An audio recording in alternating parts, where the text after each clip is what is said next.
Gala Cultural. Decir, bueno, César Augusto Zapata es posiblemente quizás no decir nada.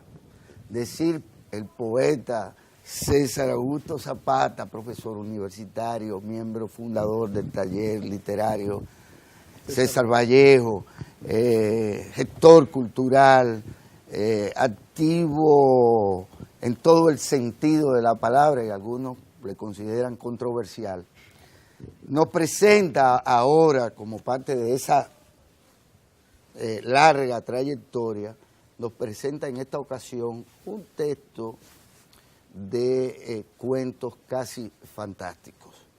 Dice el amigo Rafael Peralta Romero que estos cuentos de César Augusto Zapata son el resultado primero de que aprendió el oficio de escribir cuentos y que luego eso se tornó en un juego. Bienvenido, César. Para nosotros, tanto para Yanela como para mí, un gran placer y un gran honor tenerte aquí de nuevo en esta Gala Cultural. El placer verdaderamente es mío, no solamente por estar en el programa, sino por estar con ustedes. Y yo soy presidenta de su fan club, recuerden.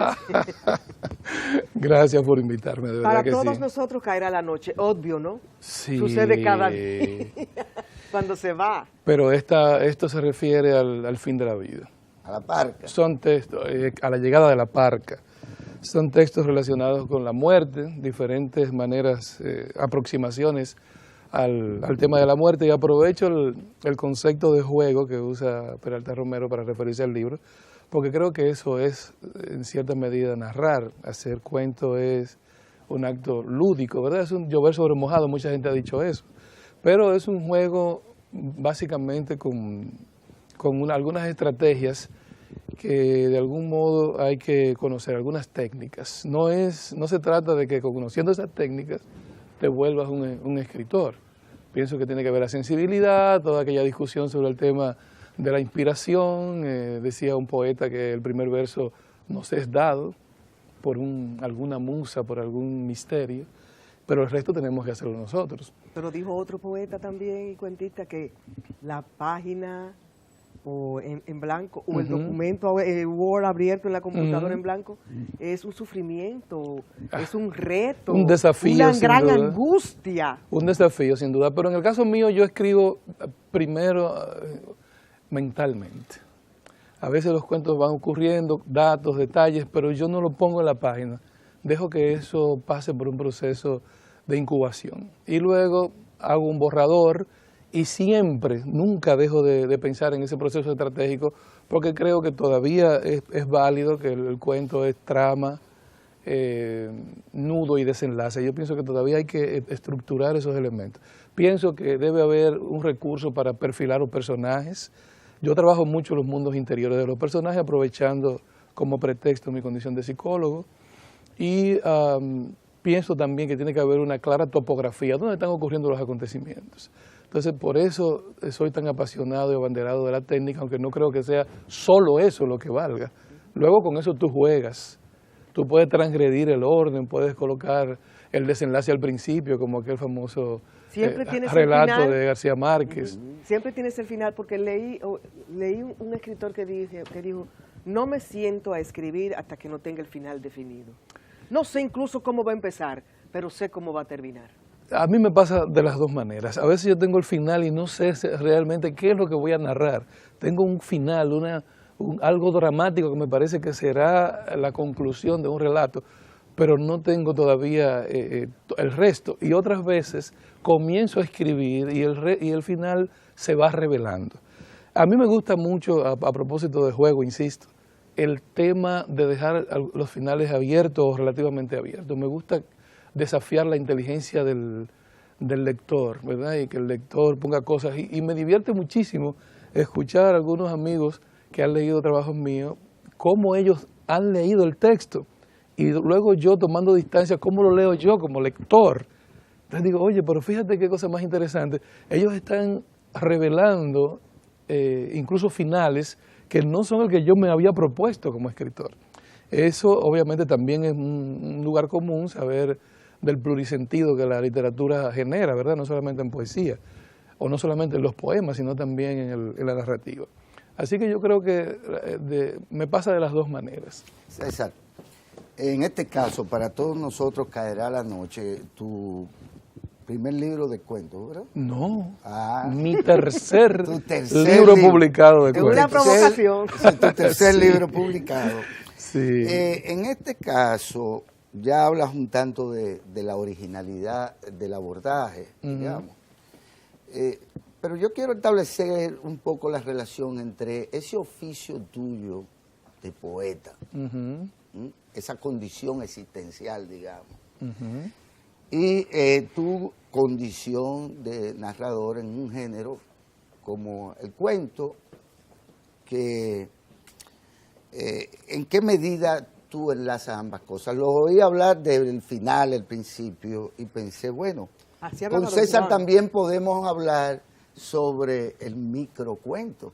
Y en medida también tú lo has hecho, digamos, en poesía. Sí. Es decir, ¿cuál es esa relación que te permite venir de la poesía como género? Mira, yo escribí cuentos casi conjuntamente con poesía. Lo que ocurre es que yo no me apresuro para publicar. En mi primer libro de cuentos hay un texto que participó en Casa de Teatro, con una historia muy interesante, porque yo tenía mucha fe en ese trabajo y unos jurados, un conjunto de personas que conformaban el jurado lo declararon desierto ese año. Pero entonces yo lo coloqué el año siguiente, el mismo texto. Y ganó. Entonces, por cierto, yo quiero abordar ese tema, poeta. De los certámenes literarios. Sí, es muy importante. Sí. Ojalá tengamos tiempo, porque eso es muy importante. Sí, vamos a hacerlo. Bueno, entonces, yo había escrito ese cuento prácticamente a la par con mi primer libro de poesía, y había publicado en el Boletín del Vallejo un cuento que narra la caída de un obrero de un andamio. Todo el cuento es el mundo interior de ese hombre cayendo. Esa es la historia. Gustó, pero comenzó una paradoja interesante, y es que mis cuentos gustaban a los compañeros del taller que escribían poesía, y mis poemas gustaban a los compañeros del taller que escribían cuentos. Entonces, esa paradoja me ha acompañado desde hace tiempo. Esa ambigüedad. Sí, esa paradoja me ha acompañado desde hace tiempo. Pero ya eso es excepcional, los géneros. Y a eso voy. Hay una corriente, una teoría. Por ejemplo, la poesía atraviesa todos los géneros. De hecho, es una categoría crítica que aparece ya en varias voces importantes de la crítica literaria, ¿verdad? Bakhtin, por ejemplo, que es quien ha planteado el concepto de heteroglosia, de muchos lenguajes, todos atravesados por la poesía. Entonces no hay necesariamente una línea divisoria, más bien tal vez la hay en la estrategia. Paz, que es un padre tutelar de mi generación, también hablaba del poema como la manera de vestir a la poesía. Es decir, hay una estructura, ¿verdad?, en versos que tú has establecido, y eso es un poema, pero la poesía está en el texto, en la cuentística, está en la novela, está en el cuerpo de la bailarina, está en el gesto del pintor. Es decir, la poesía está ahí presente. Sin embargo, ya no se habla de la llamada prosa poética. Es un término que pasó a desuso. Quizás por eso mismo, porque no hay necesidad de establecer esa deslinde. Pero ustedes son medio misógenos. Misóginos, los poetas, tú dices, bueno, o los cuentistas. Los que derivan hacia que de nada es nada y todo es todo. Es decir, de poesía y cuento, esa confusión de las fronteras, digamos. No, porque yo creo que la diferencia está en el plano técnico. Por ejemplo, tú tomas un cuento de esos y decides versificar, ¿verdad? Y tu estrategia está en estructurar de manera técnica un poema. Bueno, eso es un poema. Ahora, cuando tú narras, cuentas una historia, construyes personajes, construyes un protagonista, le colocas antagonistas, lo colocas en una situación y luego le das una conclusión a esa situación, no importa cuán poético sea el lenguaje, es un cuento, ¿verdad? Y si tomamos, por ejemplo, el planteamiento de Bosch, de que el cuento es un relato que comienza de principio a fin, que no está estructurado, por ejemplo, como la novela, por capítulos, pero eso... ¿Y Yelida qué sería? Yelida... en esa lectura. Yelida, bueno, Yelida está escrito en verso. Está escrito en verso, pero es perfectamente un cuento corto. Digamos. Bueno, está contando una historia, pero está escrito en verso, así que yo lo dejo como poema. Como poema. Que por cierto Sí. es de Tomás Hernández Franco. Claro. Tomás Porque Hernández ustedes se ponen a Franco. hablar como que todo el mundo sabemos de literatura. Tomás Hernández Franco, que Sí. debemos dedicarle un programa a Tomás Hernández Franco porque también hay muchas paradojas Exactamente. entre el creativo y el hombre, el Y uno de intelectual sus poemas periodista. más- afecto y uno de sus poemas más y el conocidos. intelectual afecto a la dictadura. Sí. Sí, sí. Poeta César Zapata. Los Dos certámenes puntos. literarios. Sí, ¿Qué tanto impactan en el mundo literario, no? es un tema Y en sus participantes. es un tema bastante Te lo digo porque espinoso siempre hoy. alrededor de ellos hay discusiones, hay debates, hay descalificaciones incluso. Es un tema bastante espinoso. Yo creo que lo primero es que hay una especie de rivalidad fraterna entre los escritores y de descalificaciones que tal vez está exacerbada en República Dominicana.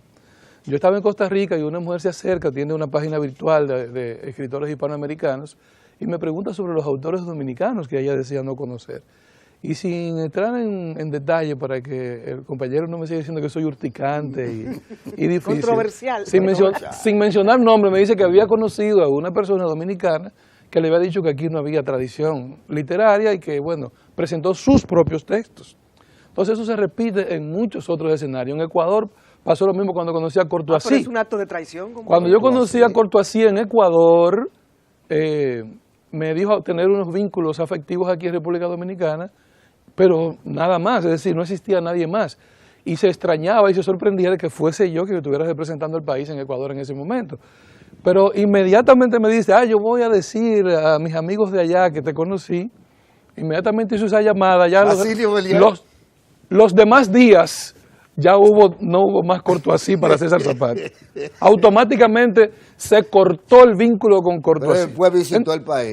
No, me estoy refiriendo a ese encuentro con él en Ecuador. Sí, yo sé. Entonces todo eso está relacionado también con el problema Pero fuera de lo que es, digamos, el comentario malsano, por no decir la chismografía, el certamen literario. El certamen literario, hay un chisme circulando, pero no es un chisme, es una historia larga.